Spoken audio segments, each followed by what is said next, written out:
Distinguished Ministers, Mr. Secretary General, Excellencies, dear colleagues. As indicated in my letter dated 17th of May, I convened this formal plenary of the General Assembly in line with the request from the Organization of Islamic Cooperation and Arab Group to hold a joint debate on the question of Palestine and the situation in the Middle East. Subsequently, the Coordinating Bureau of the Non-Aligned Movement informed me that the decision to join this request as well. As we meet at the General Assembly today, the situation on the ground continues to deteriorate.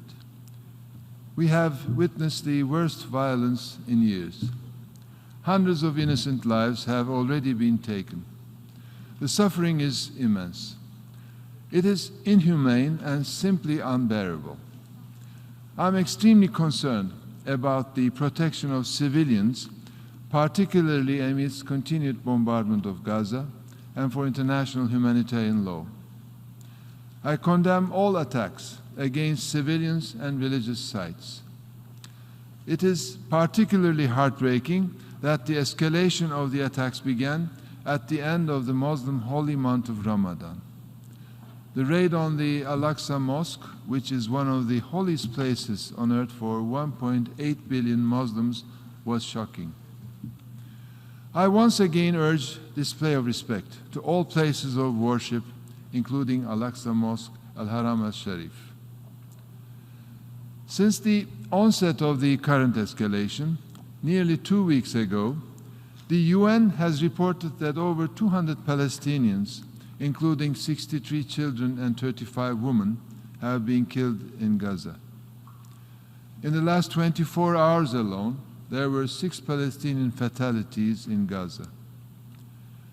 The situation in the occupied West Bank, including East Jerusalem, is also dire, with the UN reporting that 25 Palestinians, including 4 children, have been killed. 3 of these fatalities, including 1 child, took place in the last 24 hours. Thousands of Palestinians have been injured across Gaza and the occupied West Bank, including East Jerusalem. Thousands have been rendered homeless, seeking refuge elsewhere, including in mosques and UNRWA schools.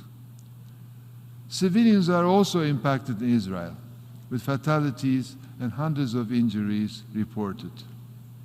My thoughts and prayers are with the families of those who have been killed. May they rest in peace. And my wishes of speedy recovery for the injured.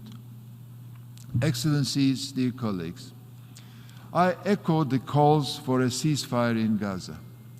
This is needed immediately.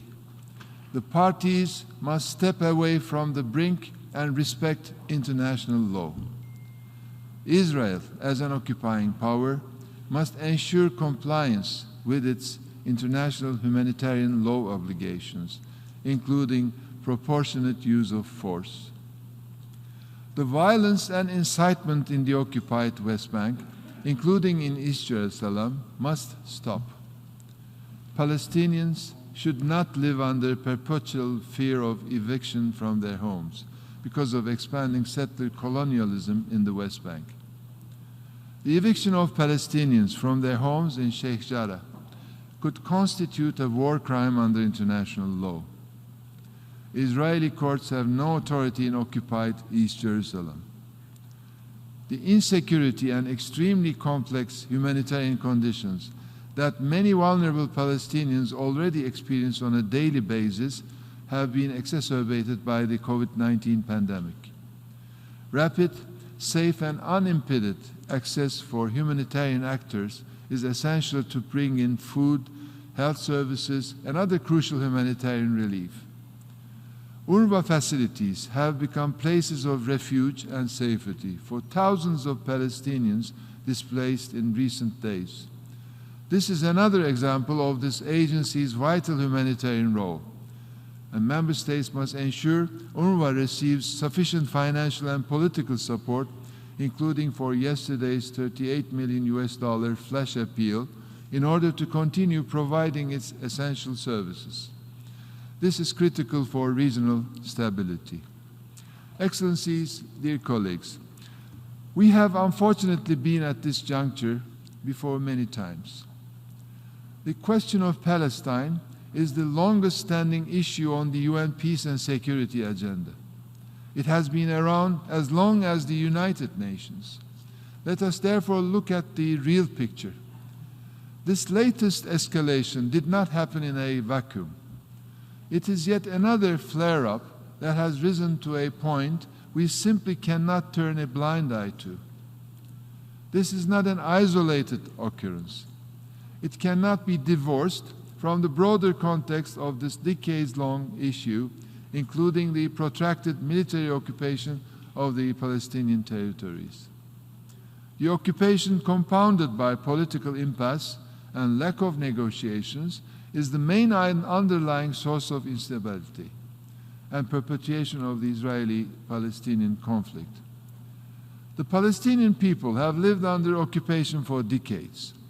Such a sustained occupation has multifaceted consequences, including widespread feelings of disillusionment and hopelessness among Palestinians. At its core, the occupation is depriving Palestinians of their inherent human dignity. The UN position on this issue is thoroughly documented in countless resolutions and reports. This includes serious long-standing concerns regarding the human rights and humanitarian aspects of the situation. I welcome the OAC's request to convene a special session of the Human Rights Council next week to address the grave human rights situation in Gaza and the occupied West Bank, including East Jerusalem. The human rights dimension of this matter requires more scrutiny and attention. Excellencies, we have to show the Palestinians and Israelis that there is light at the end of the tunnel. That is all not lost, despite the bleakness of the current situation. Unlike so many of the challenges faced by the multilateral system, the institutional record of the United Nations clearly prescribes the way forward in this case. That is, swift return to negotiations, with the goal of ending the occupation, addressing all final status issues, including the status of Jerusalem, and achieving two independent, sovereign, viable states, Israel and Palestine, living side by side in peace, security, and mutual recognition within recognized borders on the basis of the pre-1967 lines, with Jerusalem as the capital of both states. This is in line with relevant United Nations resolutions, international law, prior agreements, and long-standing parameters for the Middle East peace process. It is our collective responsibility to support Israelis and Palestinians to this end. The international community must show a renewed will to tackle the injustice and ensure that the rights of the Palestinian people are respected and upheld. This is a legal and moral obligation.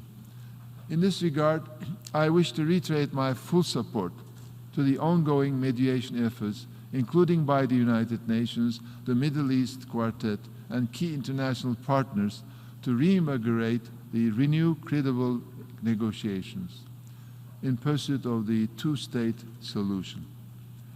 The Security Council must shoulder its responsibilities and overcome yet again its paralysis on the longest-standing item on its agenda.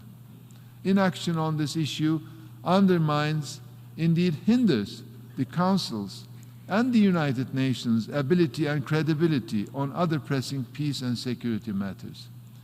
I hope that we will hear a unified voice from the Security Council on this important and urgent subject. As for the General Assembly, we need to assume our responsibility under the Charter of the United Nations and demonstrate that we can deliver more than just words. We need to let the Palestinian people know that their legitimate aspirations have been heard and that the international community cares about their suffering. We have a common duty to prevent any further erosion of international law. We need to translate these words and commitments into action. Excellencies, dear colleagues, in September, while commemorating the UN's 75th anniversary, Member States recommitted to the purposes and principles of the UN Charter. We recommitted to upholding international peace and security. Yet when it comes to Israel and Palestine, we are clearly failing. Our failure undermines the credibility of the multilateral system and the United Nations. On the UN's historic 75th session of the General Assembly, I call on both sides and the international community to take real steps to stop the vicious cycle of violence and to end the occupation, to defend human rights, to uphold the principles of international law and the spirit of the Charter of the United Nations. I thank you.